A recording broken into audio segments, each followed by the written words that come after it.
Müdürümüz, Sayın Hocamız Yusuf Keskin aramızdalar. Kendilerine hoş geldiniz diyoruz. Sivaslı iş adamımız Sayın Selami Koç Beyefendi aramızdalar. Kendilerine hoş geldiniz diyoruz.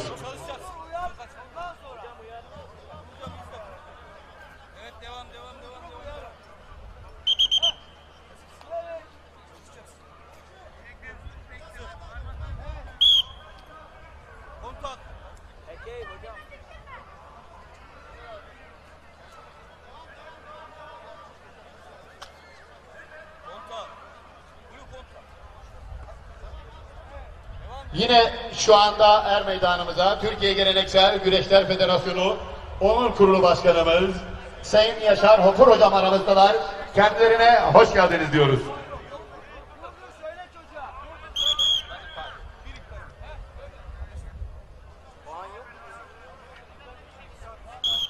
Evet, yine şu anda Keçiören er meydanımıza Çorum Oğuzlar Belediye Başkanımız Sayın Mustafa Cebeci Bey. 6. kişi yazdı mı sen onları?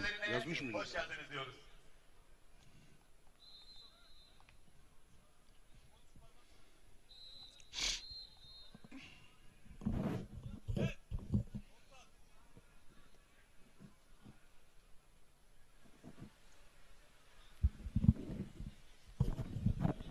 Yine şu anda her meydanımıza Amasya Mertifon Belediye Spor Kulübü Başkanımız Sayın Tuncay Altunay Beyefendi aramızdalar.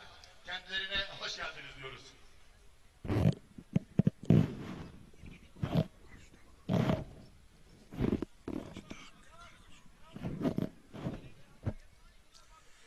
Burası Keçiören Bağlum Şehit Demirtaş Hüseyin Demirtaş Stadı.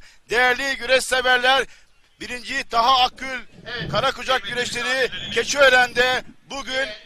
Değerli güreş severler, yanımda konuğum eski başaltı pehlivanı Kırkpınar Cazgırımız Sabahattin Erdoğan'la beraberiz. Değerli ustacığım, hoş geldin. Hoş bulduk. Hayırlı yayınlar. Değerli hocam, Şener hocam. Sayın Ahmet Ayık er meydanımızda Bugün coşkulu alkışlarımızla birincisini hoş geldiniz yaptığımız diyoruz. Tahakkül Karakucak güreşlerindeyiz. Dün müsabakalar Yıldızlar 70 başladı. kiloda, Dün Ahmet elemeler Yasin yapıldı. Çok 1500 acele sporcu her katılım meydanda. gösterdi. Bugün Allah nasip ederse Yıldızlar, Gençler ve Büyükler ve baş pehlivanlar kategorisinde son 16'lar kaldı.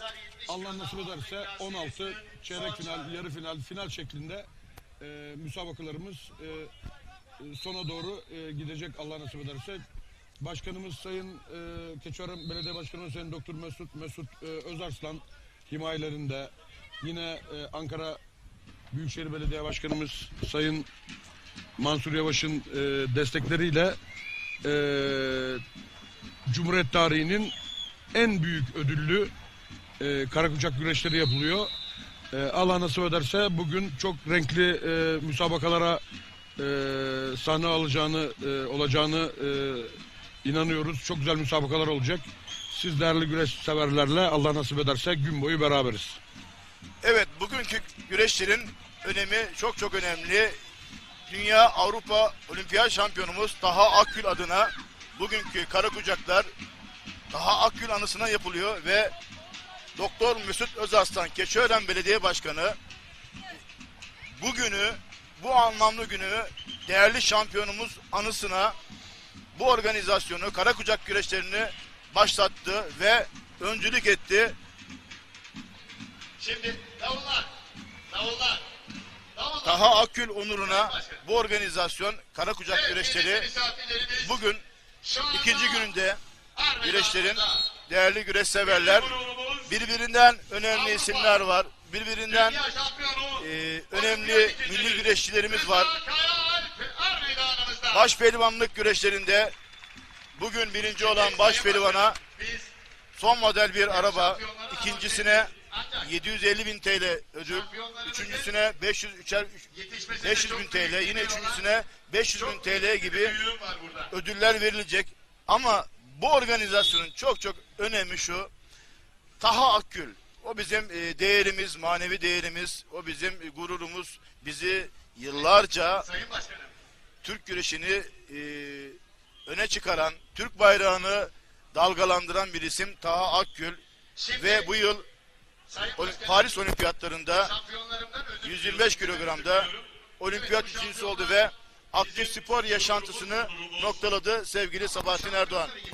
Evet, gerçekten Taha Akgül dünya güreşine çok büyük değerler kattı. 3 dünya şampiyonluğu, 11 Avrupa, 1 olimpiyat, yani ikincilikleri, üçüncülükleri saymıyorum. O başarıların yanında daha kalıyor, düşük kalıyor. Gerçekten Keçiören Belediye Başkanımız Doktor Mesut Özarslan Taha Akgül onuruna bu güreşleri organize etti. Birincisini yapıyoruz Allah nasip ederse. İnşallah bu tarz organizasyonların çoğalmasını diliyoruz. Bu tarz organizasyonlar devam etmeli. Çünkü Karakucak minderin altyapısına buradan pehlivanlar geçiyor. Bu manada eski şampiyonlar, Ahmet Ayıklar, daha birçok şampiyonlar, Hüseyin Akbaşlar, ondan sonra İsmail Oganlar, bir sürü şampiyonlar Karakucaklardan buralara geçti. O manada bu tarz organizasyonların ileriki yıllarda sayılarının artması, hatta Karakucak liginin kurulması, böyle 5-6 tane organizasyon Türkiye çapında yapılırsa buradan çok büyük şampiyonlar çıkar, ülkemizin bayrağını dünya minderlerinde dalgalandırır, altın madalyalar alırlar, gururumuz olurlar. Biz de bu manada bu tarz organizasyonların, bu tarz Karakucak organizasyonlarının çoğalmasını diliyoruz. Kuşkusuz bu organizasyonun baş mimarı Doktor Mesut Özarslan, Keçiören Belediye Başkanı, hiçbir fedakarlıktan kaçınmadı ve dedi ki ben Taha Akgül şampiyonumuza ve atasporumuza hizmet edeceğim ve bu manada Karakucak güreşlerinin ateşini en büyük organizasyon olarak Keçiören Bağolum'da Şehit Hüseyin Demirtaş stadında başlattı. Ve baktığımızda organizasyonun açısından gerek seyirciler, gerek tribündeki vatandaşlarımız, gerek sporcu katılımı yeterli seviyede mi sevgili Sabahattin Erdoğan? Dün aldığımız sayı 1500 civarıydı. Oldukça güzel bir sayı.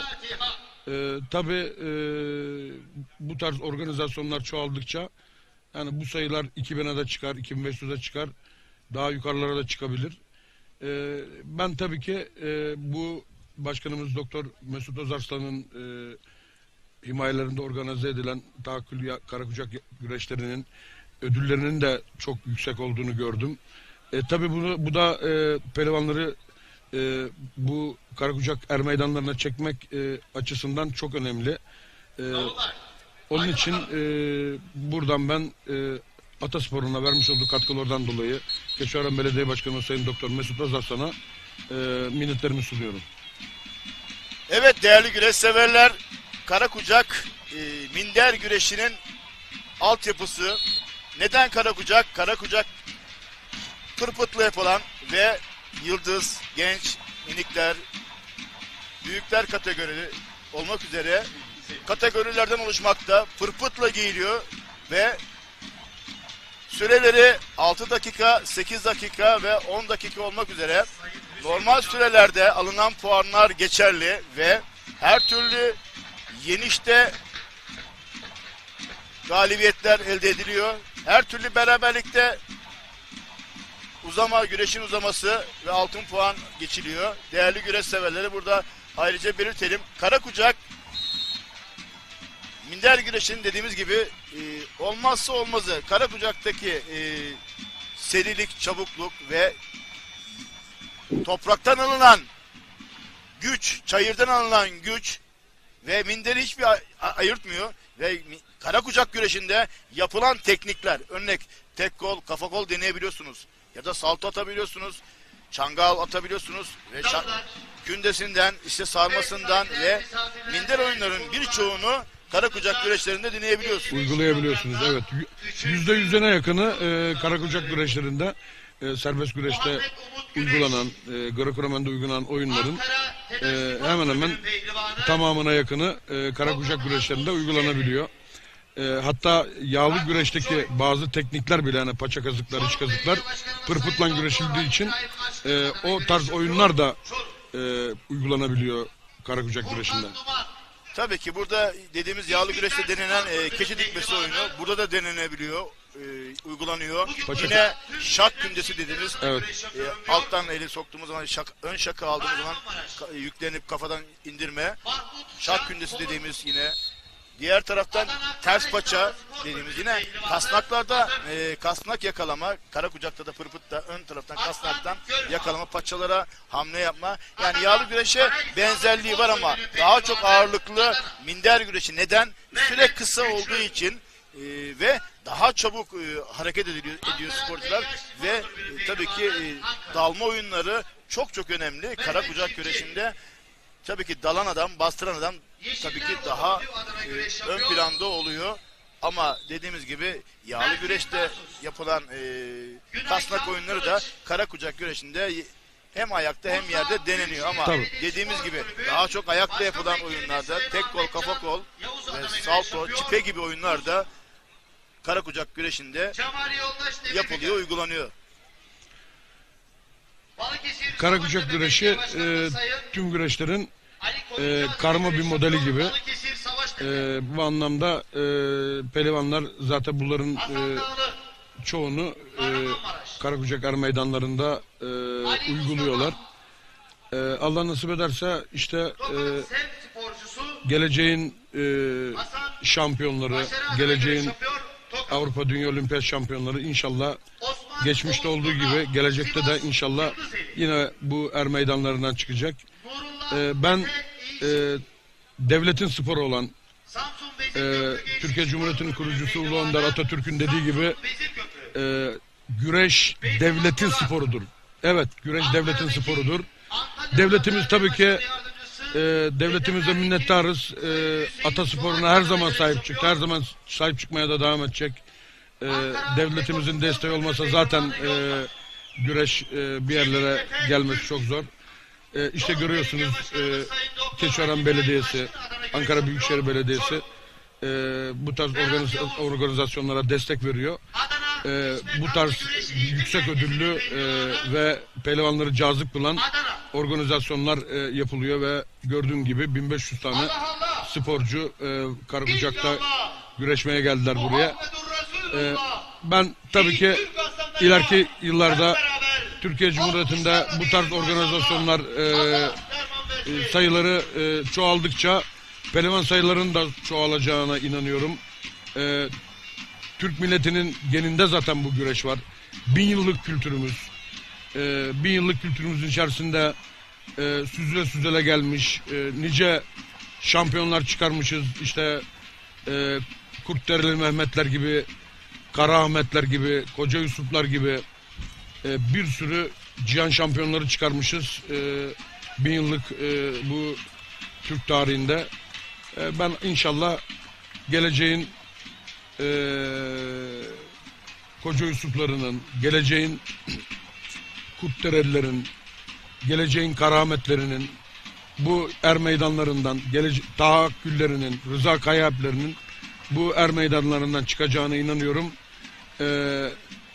Devletimizde de atasporuna vermiş olduğu üstün desteklerden dolayı da çok teşekkür ediyorum. Evet sevgili Sebahattin hocam, devam edeceğiz yine hep ikili olarak konuşacağız bu anlatımlarımızda. Tabii ki bugün burada önemli isimler de var protokolde. Altın kemerin ebedi sahibi, 2 defa altın kemerin ebedi sahibi Ahmet Taşçı ustamız da protokolde yerini aldı. Takip ediyor yine Rıza Kayaalp gibi şampiyonumuz. Yine orada, yine eski milli güreşçilerden Sabahattin Öztürk yine orada, Recep Kılıç hocamız orada protokolde. Çok önemli isimler var. Geldikçe onları tabii ki anlatmaya devam edeceğiz. Çünkü onların atasporu güreşe vermiş olduğu hizmet aşikar, çok büyük. Çok büyük, önemli isimler, çok değerli isimler. Ataspor güreşimize vermiş olduğu katkılar çok önemli. Tabii ki Ankara Büyükşehir Belediyesi, ASKİ çok büyük atılım yaptı. Zaten minder güreşinde söz sahibi şu anda Türkiye'de bir kulüp ve Mansur Yavaş da belediye başkanı, Ankara Büyükşehir Belediyesi'nin başkanı. Atasporu güreşimize çok desteği var kendisine ve hem Taha'nın hem Rıza'nın her zaman yanında durdu. İyi gününde, kötü gününde her zaman yanında oldu. Destek verdi Sayın Mansur Yavaş. Yine milli takımlar baş antrenörümüz Abdullah Çakmar aynı zamanda Ankara Büyükşehir ASKİ Spor'un genel koordinatörü. Tabii ki onun da çok hizmetleri var. Taha Akgül'ün de hocası.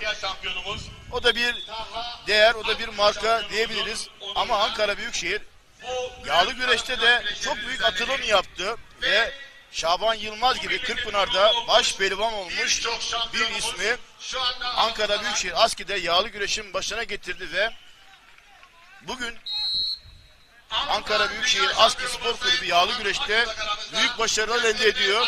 Yağlı güreşlerde, alt boylarda özellikle önemli isimler çıkardı. Sevgili Sebahattin Hocam ne diyorsun bu konuda? ASKİ Spor tabii ki dünya çapında bir kulüp. Taha Akgül gibi, Rıza Kayalp gibi şampiyonları bünyesinde barındırıyor. Birçok daha hem Greco-Romen'de olsun hem serbest olsun birçok şampiyonları bünyesinden çıkardı. Dünya minderlerini ülkemize armağan etti. Ben yine güreşlerimizin tertip komite başkanı, Keçiören Belediye Başkanımız Doktor Mesut Özarslan başkanıma burada scout ekipleri var. Dünden beri Tahakkül Karakucak güreşlerini izliyorlar.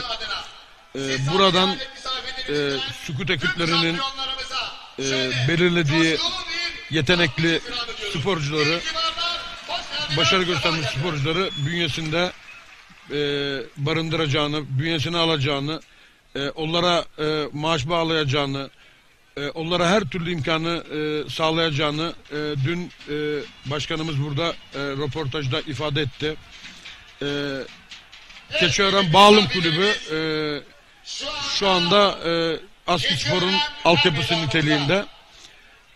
Buradan bu er meydanından seçilecek pehlivanlar Bağlum Güreş Kulübü'nün bünyesine alınacak, burada yetiştirilecek ve oradan büyükler seviyesine, gençler büyükler seviyesine geldi mi ASKİ Spor'a girecekler. Oradan tekrar Avrupa, dünya minderlerinde ülkemizi de temsil edecekler.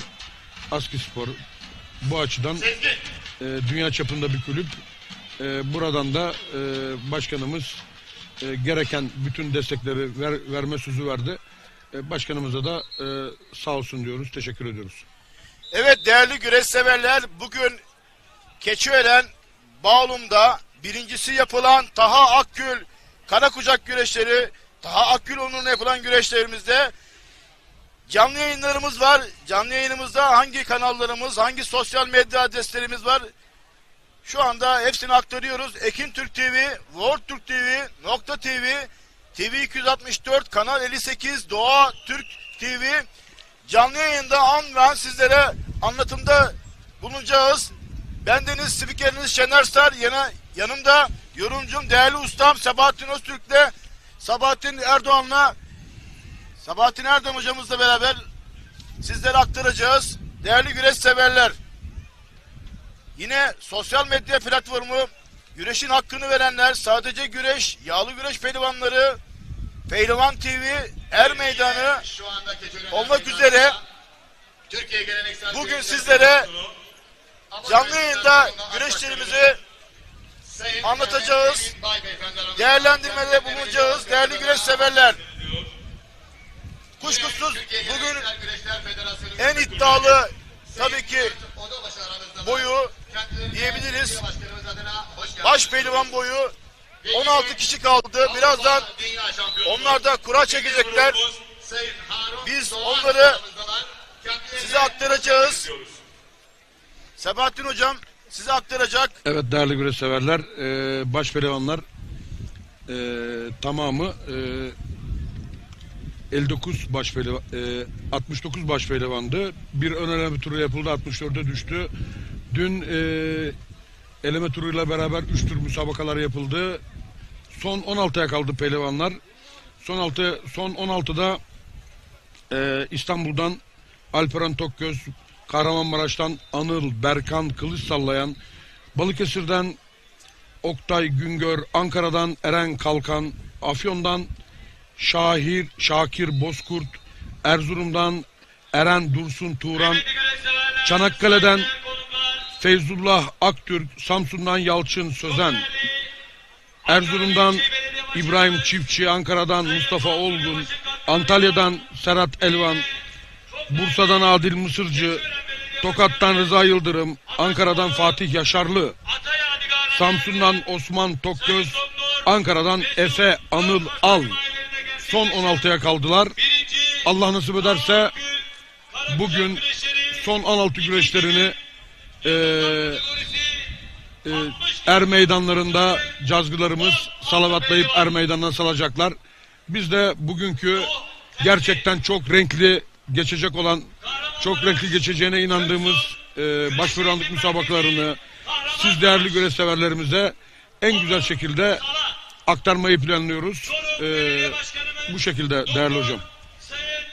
Sevgili Sebahattin Ustam, evet, Keçiören Belediyesi 1. Taha Akgül Karakucak güreşleri Taha Akgül onuruna yapılıyor ve bu organizasyonda baş pehlivanlıkta 16 baş pehlivan tabii ki isimleri var ama burada bize yağlı güreşten de tanıdık isimler de var. Feyzullah Aktürk, Kırkpınar baş pehlivanı, geçen hafta çok güzel güreş yaptı. Balıkesir Karasi'de çok güzel müsabaka yaptı. Bunu unutmayalım. Yine Fatih Yaşarlı, Serhat Elvan, Rıza Yıldırım gibi baş pehlivanlar var. Fatih Yaşarlı da plaj güreşinde dünya şampiyonu olmuş bir güreşçi, milli güreşçimiz. Burada baktığımızda hepsi birbirinden kaliteli isimler var. Oktay Güngör, geçmiş dönemde tabii ki milli takım ikinci, üçüncü adamıydı ağır siklette. Anıl Berkan Kılıç Sallayan Kahramanmaraş'tan, yine o da yine Türkiye şampiyonu olmuş milli güreşçimiz. Şakir Bozkurt yine eski ağır sikletlerimizden. Baktığımız zaman Yalçın Sözen ağır sikletimiz yine. İbrahim Çiftçi olimpiyatlarda, Paris olimpiyatlarında güreş yaptı. İstediği sonucu alamadı sevgili Sebahattin abi.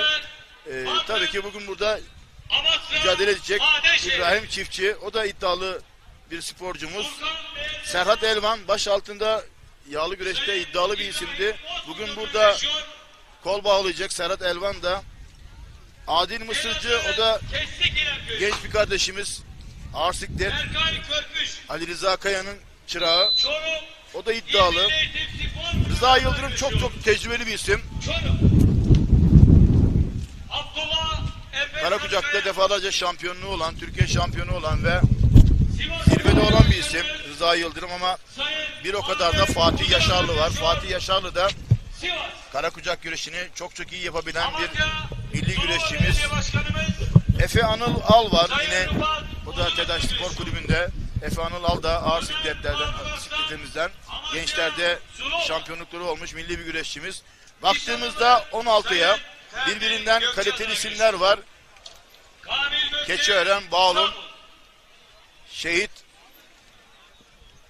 Hüseyin Demirtaş stadında güreşlerimiz devam ediyor.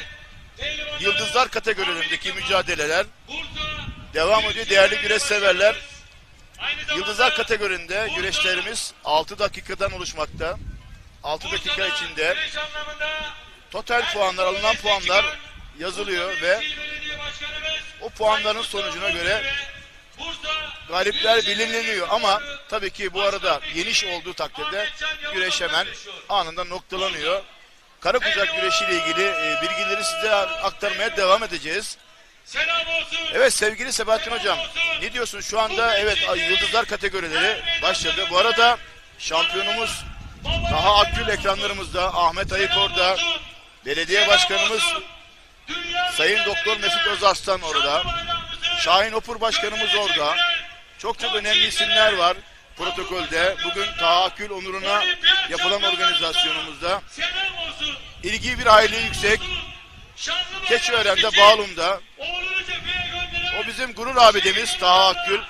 O da yeni baba oldu. Sevgili Sebahattin abim. Çiçeği burnunda. Tebrik ediyoruz onu. Allah analı babalı büyüsün. Sağlık sıhhatli büyüsün diyoruz. Taha Akgül, evet, dün bir kız evladı dünyaya geldi. Cuma günü Odri Meydan yaptık. Odri Meydan'a gelemedi. Daha sonra aramıza katıldı. Ben şampiyonumuza Allah analı babalı büyüsün diyorum. İnşallah vatanımıza, milletimize hayırlı bir evlat olur. Taha Akgül şampiyonumuzu da buradan tebrik ediyorum. Ahmet Ayık da orada. Ahmet Ayık da dünya olimpiyat şampiyonumuz. Ahmet Ayık bir zamanların ağır sikletinin dev ismiydi. Şahmurodov'u Evet. yenerek çok büyük işlere imza attı. Ahmet Ayık çok değerli bir isim kendisi.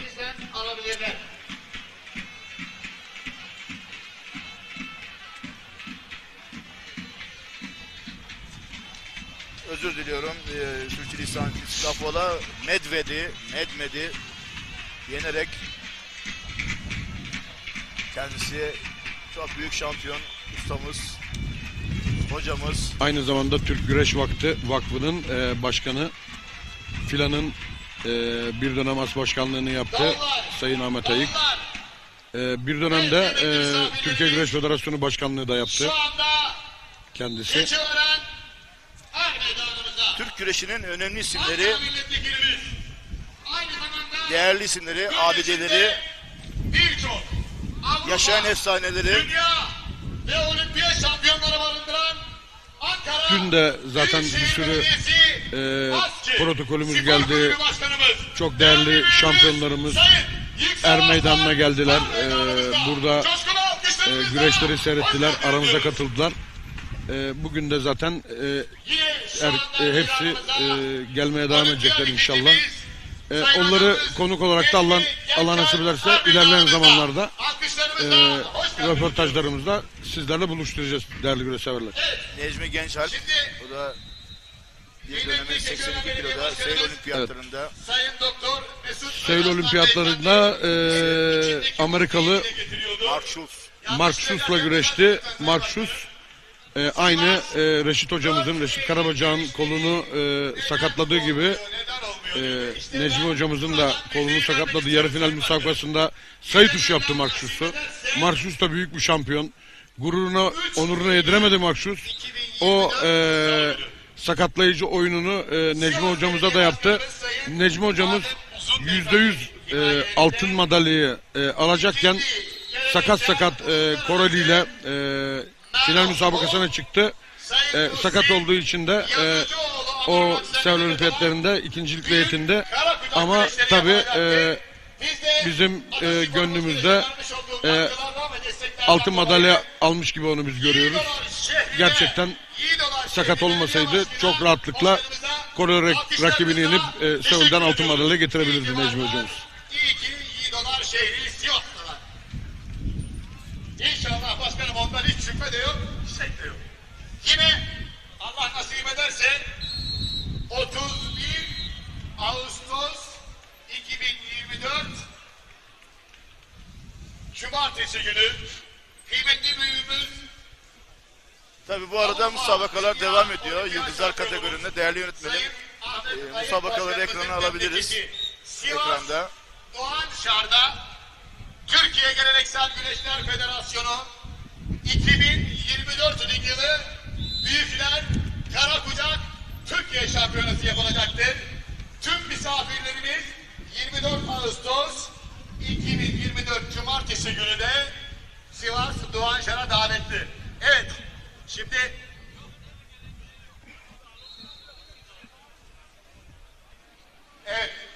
bu yıl 56, doğru mu Sayın Başkanım? Bu yıl 56.'sı düzenlenecek inşallah.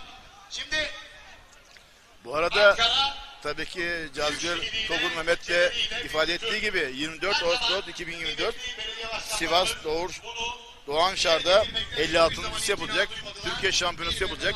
Karakucak Türkiye şampiyonası Sivas'ta. Bunu da ekranları başında bizi izleyen değerli güreş severlere aktaralım. Sivas'ta 31 Ağustos'da. 31 Ağustos. 4 Ağustos 2024 24 Ağustos. 31 Ağustos değerli sevgili Pazar günü. uyardı. 31 Ağustos'ta Pazar günü. Pazar günü Sivas Doğanşar'da Evet. Büyükler Türkiye Şampiyonası yapılacak. Yine o Karakucak güreşlerini Allah nasip ederse yine bu ekranlardan sizlere aktaracağız inşallah Allah nasip ederse. Değerli güreş severler, şu anda yıldızlar kategorilerinde kilolarında son 16 turu müsabakaları yapılıyor. Bu turdan sonra pehlivanlar artık çeyrek finallere kalacaklar. Olanca hızıyla devam ediyor. Genç pehlivanlarımızın mücadeleleri gerçekten renkli geçiyor. Kıran kırana müsabakalar oluyor. İşte ekranlarda gördüğünüz gibi şu anda bakın.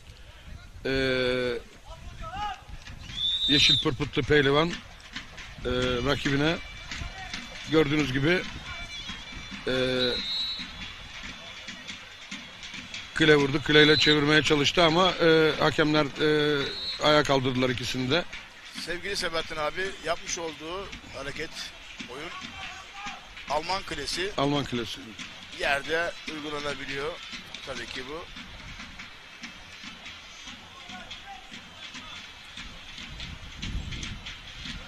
Sporcular çok dikkatli ve yapacakları bir hata tabii ki mal olacak.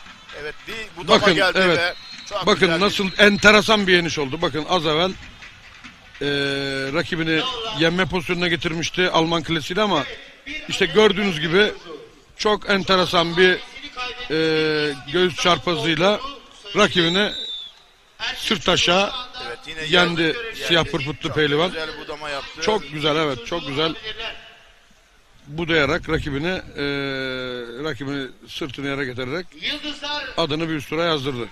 Evet, şu anda Boyunduruk'ta yine siyah pırpırtlı kardeşimiz Boyunduruk ve eli iç kasnakta tutuyor ve dolanarak benim de çok iyi yaptığım bir oyun. Bakın buradan ama oyunu devam ettirmedi. Yine tekrar Boyunduruk'ta. Bakalım buradan arkasına dolanabilecek mi ya da buradan yeşil pırpıtlı kurtulacak mı derken hakemimiz, şehir hakemimiz ayağa kaldırdı. Minder'in altyapısı, geleceğin şampiyonları, yıldızlar kategorileri, müsabakaları devam ediyor. Bir koltuk altı geçme denemesi olmadı. Tabii oyunları tam olarak yarım yapmama gerekiyor. Tabii. Daha cesaretli oyuna girmek gerekiyor. Sebahattin abim. Şimdi bu güreş oyunları Şener Hocam ne kadar çok müsabaka yapılırsa o kadar daha güzel tatbik ediliyor. Daha da ustalaşıyorsun ve onu üst düzey yukarılara taşıyabiliyorsun. Onu daha üst müsabakalarda daha güzel bir şekilde yapıp o şekilde yani şampiyon oluyorsun. O açıdan bu tarz organizasyonların sayısının çoğaltılması lazım ki pehlivanlar devamlı deneyim kazansınlar. Türkiye Geleneksel Güreşler Federasyonu Başkanımız, değerli büyüğümüz Sayın İbrahim Türkiş çok önem veriyor. Güreşin her kademesine karakucak, yağlı güreş, aba güreşi, şalvar güreşi, kısa şalvar, geleneksel spor dallarımıza tabii ki başkanı kendisi yeni geldiği gibi çok büyük de hizmetlere imza attı. Özellikle yağlı güreşte CV Enerji Yağlı Güreş Ligi'nin oluşmasındaki baş mimarı Sayın İbrahim Türkiş, ama Karakucak'ta da çok önemli bir isim var. Değerli başkanımız Şahin Hopur başkanımızın da Karakucak'ta çok büyük atılımları var. Çok güzel projeleri var.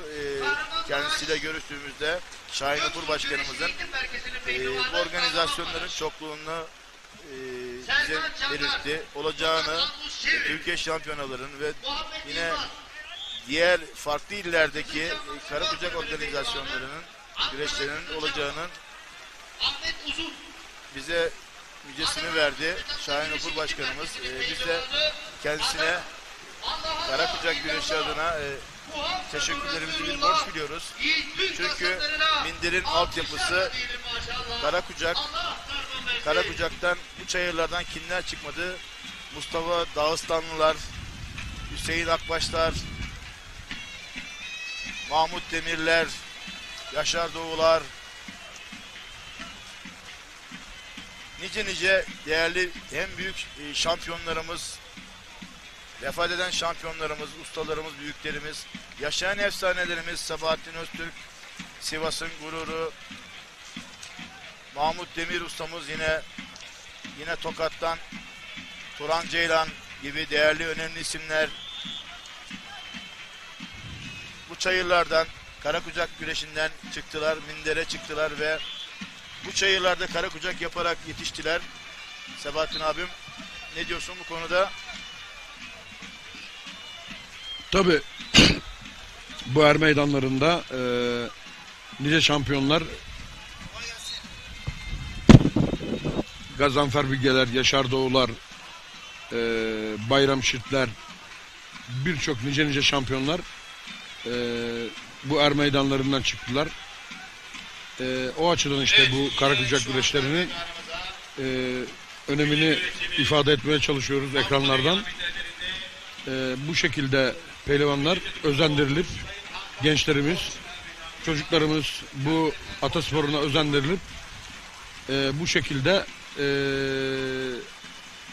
daha birçok şampiyonların buradan çıkacağına inanıyoruz, Allah nasip ederse. Çıkacaktır yani. Tabii ki isimlerinizi unuttuğumuz zikredemediğimiz eski şampiyonlarımız tabii ki var. Saymakla bitmez. Çok önemli isimler. Hepsi birbirinden değerli isimler. Onlar bu güreşe çok büyük hizmet etmiş. Türk bayrağını, İstiklal Marşı'nı okutmuş, dalgalandırmış değerli büyüklerimizi. Ölenlere rahmet diliyoruz. Mekanları cennet olsun. Sağ olanlara Allah sağlık, sıhhat versin diyoruz. Onlar bizim her zaman kalbimizde yaşayacaklar, unutmayacağız. Ama yeni gençlerimiz, yeni şampiyonlarımız çıkmak zorunda. Malum olimpiyatlar yaşadık. Tabii ki istediğimiz neticeleri alamadık. Elbette ki bu tür organizasyonlar, Karakucak güreşleri geleceğin şampiyonlarını çıkarmak adına çok önemli bir faktör. Biz de isteriz ki dünya minderlerinde yeni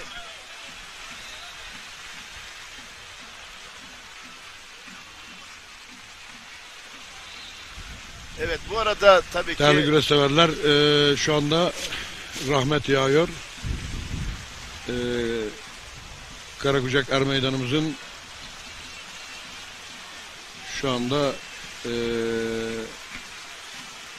dün de hafif bir yağış geçişleri olmuştu. İnşallah bu bir an evvel geçer de biz de rahat bir şekilde yayını anlatalım, evet. Hem değerli aksamadan. Teknik ekibimiz, prodüksiyon ekibimiz de, kameramanlarımız da rahat bir şekilde çekim yapsınlar ve sporcularımız da inşallah kısa geçer bu yağmur dalgası. Sebahattin Erdoğan.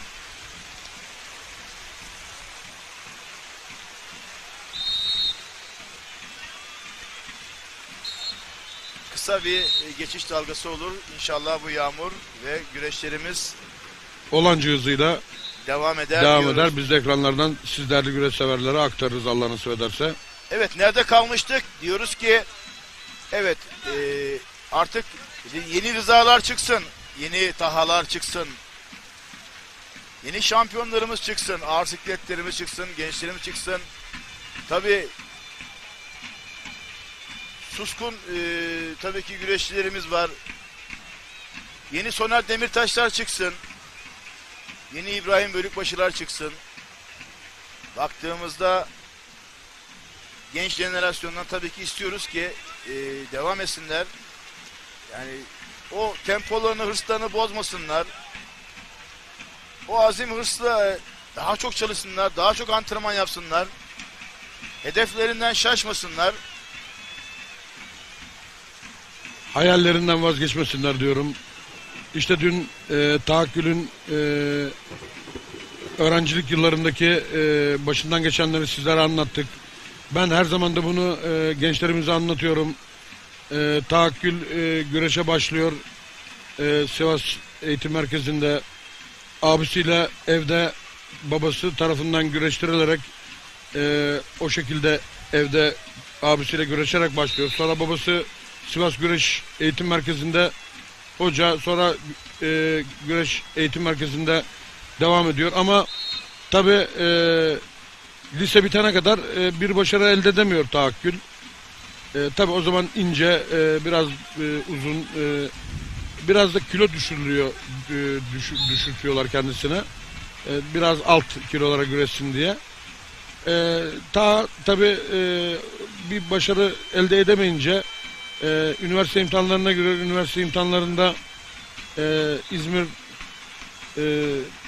9 Eylül Üniversitesi'nin edebiyat bölümünü kazanıyor. Baba diyor, ben üniversiteyi kazandım diyor. Gidip kendi bölümümü okuyayım orada diyor. O şekilde diyor hayatımı kazanırım diyor. Babası da tamam oğlum diyor. Gönderiyor onu İzmir'e. Ama giderken de diyor ki benim arkadaşım var orada diyor. İzmir Büyükşehir Belediyesi'nin güreş antrenörü Remzi Musaoğlu. Ona git diyor, selamımı söyle. Arada Bu arada evet, şu anda yönetmenim geldi. Çok evet. Kısa bir ara veriyoruz. Değerli güreş severler, tekrar sağanak yağımız devam ediyor.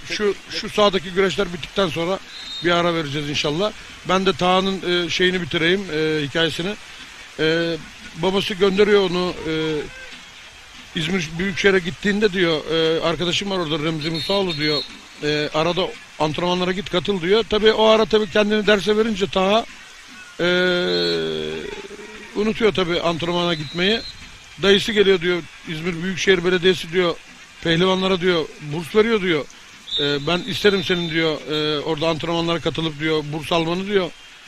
Oldukça da diyor iyi bir para veriyorlar diyor. Taha'yı alıyor, götürüyor İzmir Büyükşehir Belediyesi'ne, Remzi Musaoğlu hocayla tanıştırıyor. Tabii Remzi Musaoğlu Taha'nın idmanlarını görünce ondaki yeteneği görüyor ve o şekilde tekrar güreş hayatı orada başlıyor. Evet değerli güreş severler, şu anda yağmur dolayısıyla yayınımıza bir müddet ara vereceğiz. Özür dileyerek aranızdan ayrılırız. Şu anda her meydanında devam etmekte olan müsabaka sonrasında hava muhalefeti nedeniyle müsabakalarımıza ara verildik. Anlayışınızdan ötürü tüm misafirlerimize çok çok teşekkür ediyoruz.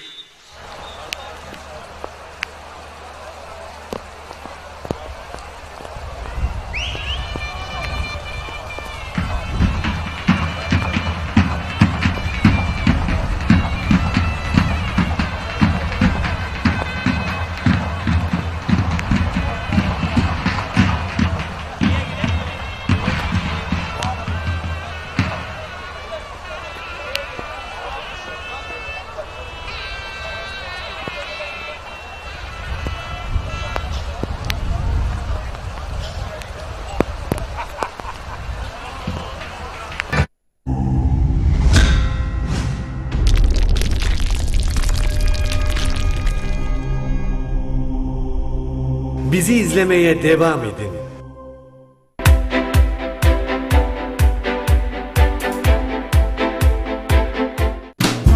Bereketli tarlalardan lezzetli sofralara, bir yağ ayçiçek yağı ve Birma margarin. Türkiye'nin en büyük ayçiçek yağı üreticisi Trakya Birlik'ten.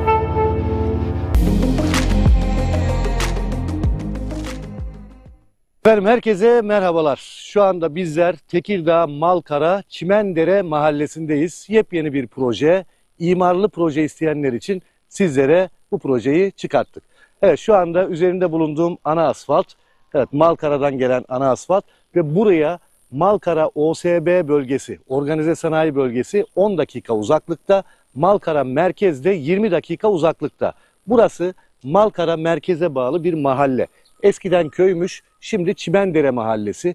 Ben böyle köy hayatını özledim ama tamamen de köy olmasın, mahalle statüsünde olsun, ev yapabileyim diyenler için bu projeyi oluşturduk. Burada 13 tane parselimiz var. Her bir parselimiz 392 metrekare.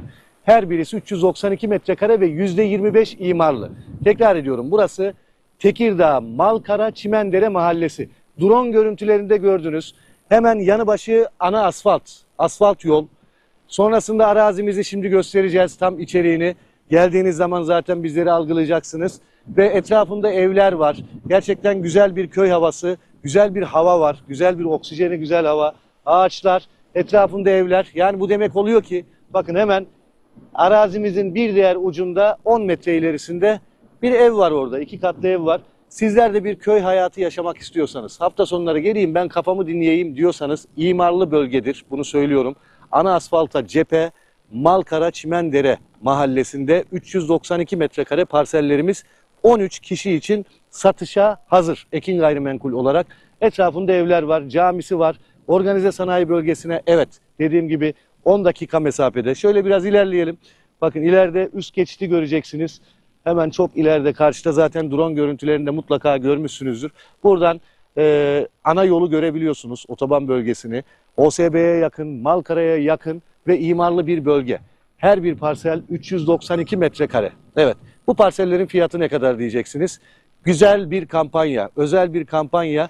Bu parseller 529 bin değil, imarlı olmasına rağmen kısa süreliğine 479 bin TL. Evet, yanlış duymadınız. 529 bin değil, kısa süreliğine 13 parselimiz var. 479 bin TL. Evet, arabalar geçiyor, görüyorsunuz. Burası dediğim gibi ana asfalt. Şimdi telefon numaramızı veriyorum. Hafta sonları servisimiz var. Serviste bizzati bizler geleceğiz. Bizler sunumumuzu yapacağız. Geldiğimiz zaman buradaki beton direkleri, parsel arası direklerini göreceksiniz. Yine söylüyorum, elektrik su sorunu yok. Şebeke suyudur, elektriği mevcuttur. İstediğiniz zaman hemen %25 olarak 2,5 kat inşaatınızı başlayabilirsiniz değerli izleyenler. Ekran altında numaramız var, ben tekrar ediyorum. 0212 594 4 594 0212 594 4 594. Çağrı atmanız yeterli. Unutmayın, bizlerde proje çok. Evet, hangi projeye dahil olmak istiyorsanız, hangi yeri görmek istiyorsanız çağrı merkezinde bulunan müşteri temsilcimize ne yapacaksınız? Bölgenizi, hangi reklamı izlediyseniz onu görmek istediğinizi belirteceksiniz. Kaç kişi gelecekseniz onu belirteceksiniz. Cumartesi ve pazar Beylikdüzü'nde ofisimizden saat 10'da ve 11'de servisimiz kalkıyor. Hangi servisi arzu ediyorsanız, vakit önemli olduğu için yapmanız gereken onu da dile getirmek. Arayın, isminizi, soy isminizi, kaç kişi geleceğinizi söyleyin, gerisini bize bırakın. 529 bin TL değil, 392 metrekare imarlı parsellerimiz kısa süreliğine 479 bin TL. Geç kalmayın, son kez numaramızı veriyorum.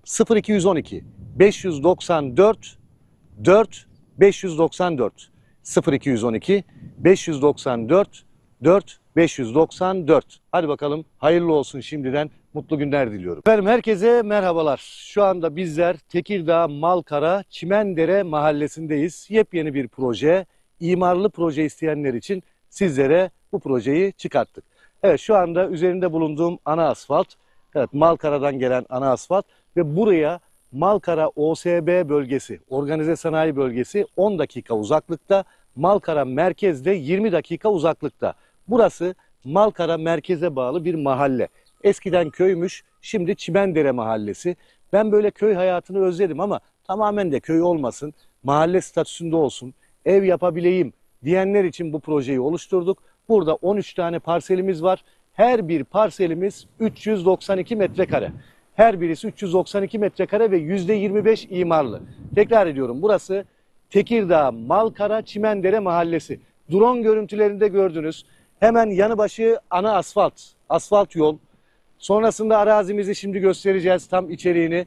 Geldiğiniz zaman zaten bizleri algılayacaksınız. Ve etrafında evler var. Gerçekten güzel bir köy havası, Güzel bir hava var, güzel bir oksijeni, güzel hava, ağaçlar, etrafında evler. Yani bu demek oluyor ki bakın hemen arazimizin bir diğer ucunda 10 metre ilerisinde bir ev var orada. 2 katlı ev var. Sizler de bir köy hayatı yaşamak istiyorsanız, hafta sonları geleyim ben kafamı dinleyeyim diyorsanız imarlı bölgedir. Bunu söylüyorum. Ana asfalta cephe Malkara Çimendere mahallesinde 392 metrekare parsellerimiz 13 kişi için satışa hazır. Ekin gayrimenkul olarak etrafında evler var, camisi var. Organize sanayi bölgesine evet dediğim gibi 10 dakika mesafede. Şöyle biraz ilerleyelim. Bakın ileride üst geçidi göreceksiniz. Hemen çok ileride karşıda zaten drone görüntülerinde mutlaka görmüşsünüzdür. Buradan ana yolu görebiliyorsunuz, otoban bölgesini. OSB'ye yakın, Malkara'ya yakın ve imarlı bir bölge. Her bir parsel 392 metrekare. Evet, bu parsellerin fiyatı ne kadar diyeceksiniz? Güzel bir kampanya, özel bir kampanya. Bu parseller 529 bin değil, imarlı olmasına rağmen kısa süreliğine 479 bin TL. Evet, yanlış duymadınız. 529 bin değil, kısa süreliğine 13 parselimiz var. 479 bin TL. Evet, arabalar geçiyor görüyorsunuz. Burası dediğim gibi ana asfalt. Şimdi telefon numaramızı veriyorum. Hafta sonları servisimiz var. Serviste bizzati bizler geleceğiz. Bizler sunumumuzu yapacağız. Geldiğimiz zaman buradaki beton direkleri, parsel arası direklerini göreceksiniz. Yine söylüyorum, elektrik su sorunu yok. Şebeke suyudur, elektriği mevcuttur. İstediğiniz zaman hemen %25 olarak 2,5 kat inşaatınızı başlayabilirsiniz değerli izleyenler. Ekran altında numaramız var, ben tekrar ediyorum. 0212 594 4 594 0212 594 4 594. Çağrı atmanız yeterli. Unutmayın, bizlerde proje çok. Evet, hangi projeye dahil olmak istiyorsanız, hangi yeri görmek istiyorsanız çağrı merkezinde bulunan müşteri temsilcimize ne yapacaksınız? Bölgenizi, hangi reklamı izlediyseniz onu görmek istediğinizi belirteceksiniz. Kaç kişi gelecekseniz onu belirteceksiniz. Cumartesi ve pazar Beylikdüzü'nde ofisimizden saat 10'da ve 11'de servisimiz kalkıyor. Hangi servisi arzu ediyorsanız, vakit önemli olduğu için yapmanız gereken onu da dile getirmek. Arayın, isminizi, soy isminizi, kaç kişi geleceğinizi söyleyin, gerisini bize bırakın. 529 bin TL değil, 392 metrekare imarlı parsellerimiz kısa süreliğine 479 bin TL. Geç kalmayın, son kez numaramızı veriyorum. 0212 594 4 594 0212 594 4 594. Hadi bakalım, hayırlı olsun şimdiden, mutlu günler diliyorum.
Geçtim dünya üzerinden, güle minnet eyremem.